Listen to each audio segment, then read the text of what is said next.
यार जब से नीट का एग्ज़ाम हुआ है तारीख पे तारीखें मिली हैं और तारीख पे तारीख मिलने के बाद एक नई चीज़ हमेशा मिली है कि हमारी जो रैंक है वो बार बार चेंज हो रही है। मैं आपको एग्जांपल देता हूँ।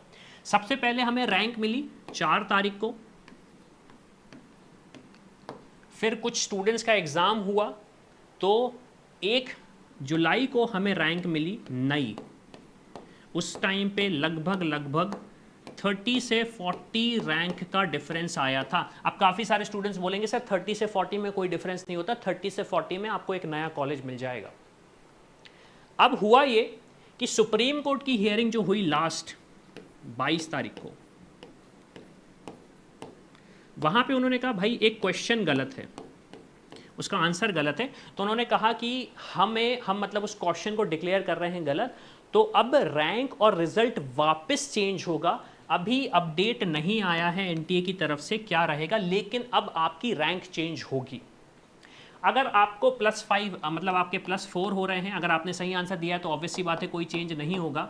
अगर आपने गलत आंसर दिया है तो आपके -5 टेक्निकली हो सकते हैं, है ना, टेक्निकली -5 हो सकते हैं, लेकिन अल्टीमेटली होता तो -1 ही है। एक गलत क्वेश्चन का आंसर -1 ही होता है, लेकिन उसको लोग बोलते हैं -5 क्योंकि आपको 4 नहीं मिले इस तरीके से। चलो वो कैलकुलेशन उतना डीप नहीं जाते हैं। अब इसमें इम्पैक्ट क्या आएगा? सर मैंने तो सही आंसर दिया, मुझे तो कुछ नहीं होगा। बेटा आपकी भी रैंक चेंज होगी, क्योंकि ज़रूरी नहीं है कि आपके आगे पीछे वाले बच्चों के भी आपके जैसे आंसर हो, है ना। जिनके -1 होंगे उनकी भी रैंक चेंज होगी। तो अब यहाँ पे जो सबसे बड़ा क्वेश्चन है कि कट ऑफ क्या जाएगा, तो भाई कट ऑफ भी अब चेंज होगा। कट ऑफ भी चेंज होगा 2 कारण से, क्योंकि रैंक थोड़ा सा डिफ्लेट और इन्फ्लेट हो सकता है। इन्फ्लेट होना चाहिए नहीं होना चाहिए ये रिजल्ट के बाद पता लगेगा, लेकिन रैंक डिफ्लेट थोड़ा सा हो सकता है। दूसरी चीज, देयर इज अ पॉसिबिलिटी कि कुछ नए कॉलेजेस ऐड हो रहे हैं,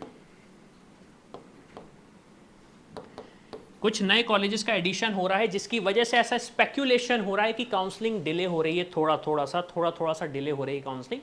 तो यस, कट ऑफ चेंज होने के हाई चांसेस हैं। अब क्वेश्चन ये आता है कि एट प्रेजेंट मेरे पास क्या ऑप्शन हैं, या फिर मुझे मिल सकते हैं, या फिर ये जो प्रोसेस होने वाला है उसमें मुझे क्या करना चाहिए। तो यार देखो, मैं बड़ा सिंपल सा लॉजिक आपसे बोलता हूँ। हमारे काफ़ी सारे टूल्स हैं, इनको जाके आप यूज़ करो, समझो। बीडीएस में जाना चाह रहे हो बीडीएस का यूज़ करो, आयुष में जाना चाह रहे हो आयुष का यूज़ करो।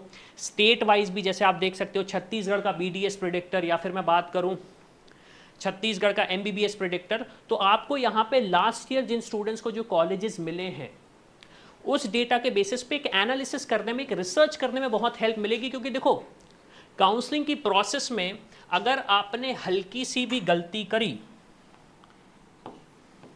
तो सब गड़बड़ हो जाता है।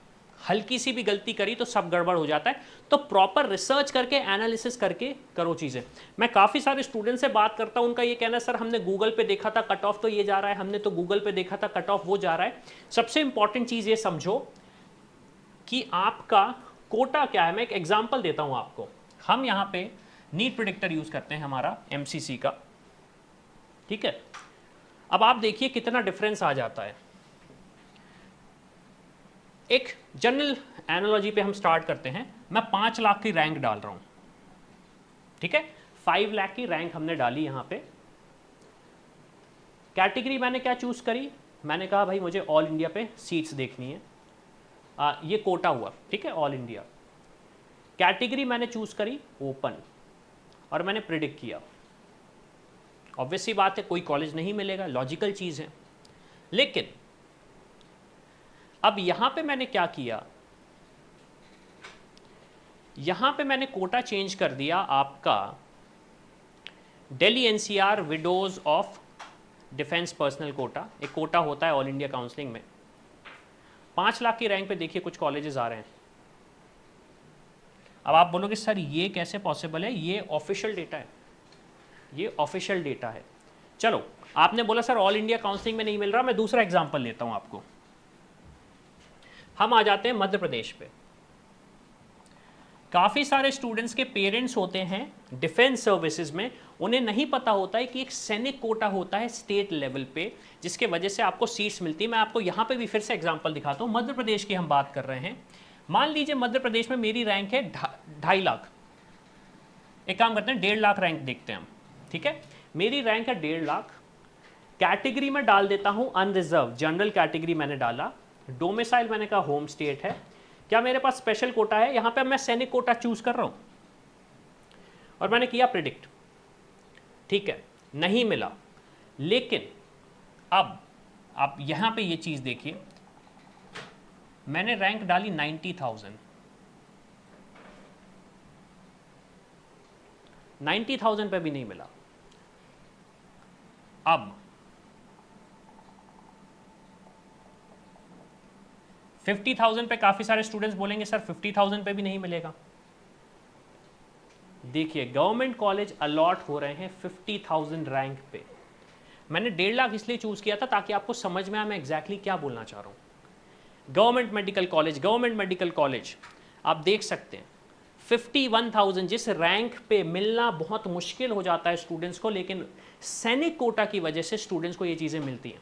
तो मैंने क्या बोला, कट ऑफ हाई जाएगा नहीं जाएगा ये चीज़ें तो आपको पता है, लेकिन हम स्मार्टली काउंसलिंग करें, प्रॉपर एक रिसर्च के साथ, प्रॉपर एक एनालिसिस के साथ, रिसर्च एंड एनालिसिस के साथ करें तो हम एक अच्छे कंक्लूजन पे पहुंचेंगे। और ये जो टेंशन होता है ना यार, मिलेगा नहीं मिलेगा, मिलेगा नहीं मिलेगा, ये सारे के सारे डाउट्स आपके क्लियर हो जाएंगे।